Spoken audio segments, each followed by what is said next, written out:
はい、皆さんこんにちは。エゴドライブの鈴木です。で、今日はですね、子供のマネー教育をですね、テーマに話してみたいなと思っています。で、内容としては、アメリカの貯金箱にはなんと穴が4つあるんですよっていうね、話をしたいなと思っています。で、アメリカのですね、子供たちが使う貯金箱で、ピギーバンクっていうね、貯金箱があるんですよ。要は、豚の貯金箱ですよね。透明なんですけども、結構ね、日本にもありますよね。そういうなんか豚の形した貯金箱って。そうで、なんで豚なのかなって皆さん知ってました？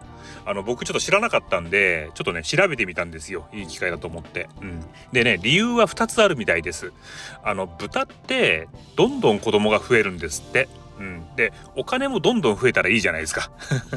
それで、縁起がいいっていうね、こともあるみたいで、それが一つの理由なんですね。で、それから2つ目の理由で、豚って物をよく食べて体に蓄える性質があるらしいんですよ。なので、豚はですね、その幸運とか裕福のシンボルとされるようになったらしいんですね。なので、どんどんね、お金が増えると、蓄えるっていうことで貯金箱としていいというふうにね、なったみたいです。で、この穴が4つある貯金箱がアメリカでは贈り物としてもですね、使われてるみたいですね。じゃあその4つの穴って何なのかということを紹介します。1つはね、セーブ、で2つ目がスペンド、で3つ目がドネイト、で4つ目がインベストですね。で、このセーブっていうのはその日本語だと貯めるですね、いわゆる貯金ってやつですかね。で、スペンドは、使うですね。で、ドネイトが、寄付ですね。で、インベスト、これは増やす、つまり投資っていう意味ですよね。で、要はこのお金の使い方には4つあるんだよっていうのを、親がですね、子供が小さいうちから教えるっていう目的があるんですよ。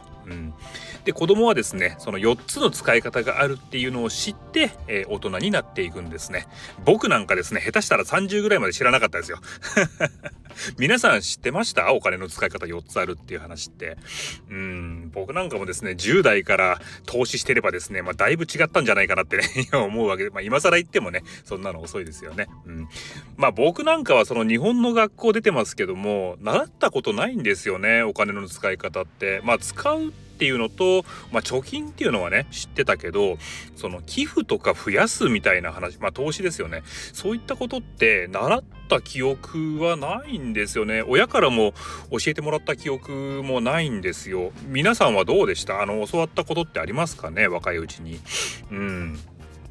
で、アメリカの親はですね、子供にお小遣いをあげるときに、その定期的にお小遣いをあげるんですけども、それとは別に子供がね、なんかこうお手伝いしてくれた時なんかにコインをあげていくんですよね。これって結構普通じゃないですか。で、もらった子供はね、初めは当然、その使うとかね、その貯めるっていうところにその貯金箱のそのセーブっていうところとそのスペンドっていうところにね、どんどんこう入れていくわけですよね。そりゃそうですよね。やっぱりね、せっかくもらったものはやっぱ使いたいですもんね。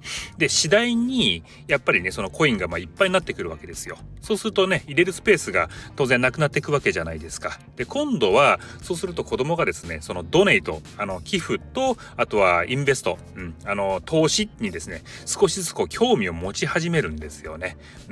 で、寄付をしたら何らかしらリターンをもらえると。例えばその、ハートのステッカーとかね、そういった、ちょっとしたものをね、こうリターンとしてもらえるみたいな形にしてて、で、増やすの方に入れると、5% とか7% ぐらいのね、リターンがつくようにという形で、親がね、それはもう各家庭によって工夫してるんですよね。そうすることによって、その楽しみながら、こうお金の使い道についてですね、学べるんですよ。で、親も親で、どうすれば子供が分かってくれるのかっていうのを、ね、説明の仕方を考えるわけじゃないですか。で、それはそれで親にとってもね、やっぱその勉強になりますもんね。で、うちの子供はね、